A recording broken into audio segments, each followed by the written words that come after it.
They called him the last pick.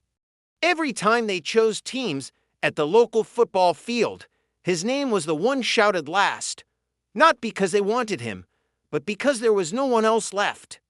His real name was Kweku, a quiet boy with a loud dream. He didn't look like a footballer. He was short, skinny, and walked with a slight limp from an injury he got as a child. While others ran fast and dribbled smooth, Kweku stumbled, hesitated, but he showed up every single day. The others laughed behind his back. Why does he even come? He should try drawing or playing chess. Not football, but Kweku didn't listen. Not because the words didn't hurt, but because his dream hurt more when he thought of giving it up. He loved football in a way that went beyond winning or scoring. For him, the game was a place where the world made sense.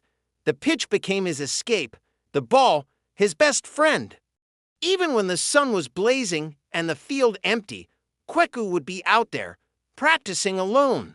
Every night, after finishing chores and homework under a flickering lantern, he'd grab his worn-out ball and head to the dusty patch behind his house. His training drills weren't fancy. Cones made of plastic bottles, shoes used as goalposts, and a stopwatch that barely worked. He trained for hours, focusing on control, technique, and vision. He knew he might never be the fastest, but he could be the smartest on the field.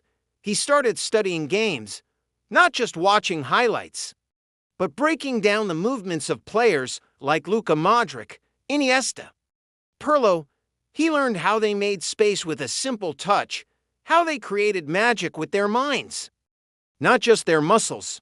But still, at school and the local field, he was the last pick, always, until one day, something changed. A regional youth tournament was announced. Scouts would be watching. Coaches would be selecting players for academy trials. It was the biggest chance any kid in the area could dream of.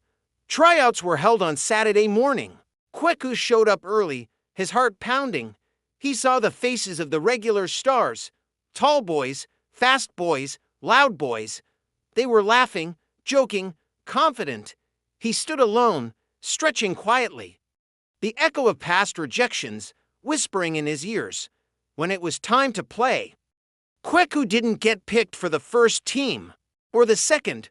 Only when someone twisted their ankle during a warm-up was he reluctantly allowed to sub in. "Don't mess this up," one of the coaches warned, barely glancing at him.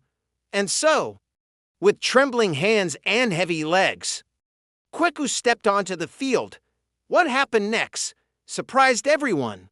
The ball came to him, and with a calm first touch, he turned away from two players and threaded a perfect through ball to the striker. Goal!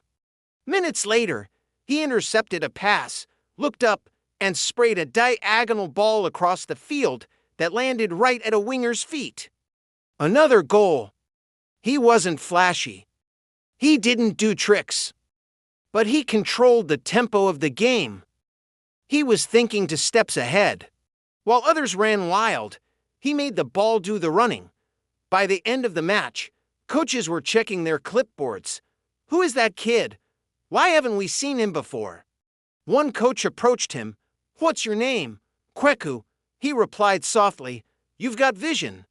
Son, ever played in an academy before? No, sir. Would you like to? His hands shook as he signed the papers. He could barely believe it. The boy who was always the last pick was finally picked first. At the academy, life was tough. Training was intense. Competition was fierce. Many of the boys were faster, stronger, and had been coached since they were toddlers. Kweku felt like an outsider at first. But what they didn't know was he'd been preparing for this all his life. While others complained, he studied. While others scrolled on their phones, he practiced free kicks alone. While others mocked him for staying late, he stayed focused. Month by month, he rose, not because of raw talent, but because of relentless work. He didn't seek attention. He earned respect. Then came the final trial match, a match watched by international scouts. Kweku started on the bench. His coach told him, "You might get 10 minutes. Use it well." In the 80th minute, with the score 1-1, Kweku was subbed in. 10 minutes. That's all he had. In the 86th minute, he won the ball near midfield. One glance, one decision. He drove forward, slipped a pass between two defenders, and the striker scored. 2-1. 2 minutes later. He received the ball again. The defenders expected a pass. He faked, cut inside, and from 25 yards out, curled the ball into the top corner. 3-1. When the whistle blew, the crowd was stunned, and in the stands, one scout from Europe stood up, clapping slowly. Later that evening, Kweku was offered a scholarship to a football academy overseas. Today, when people watch him play, they see a calm, intelligent midfielder controlling games with ease. They call him a genius, a magician. Some even say he's the next big thing. But Kweku never forgets where it started. A lonely boy on a dusty field, always picked last. The same boy who was once told to quit now leads teams with courage. And here's the truth that most people miss.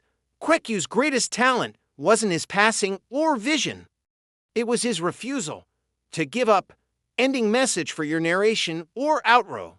So if you've ever been picked last, laughed at, or told you're not good enough, remember Kweku. Greatness isn't born. It's built in silence, in rejection, in hours of lonely practice. And maybe, just maybe, you're next.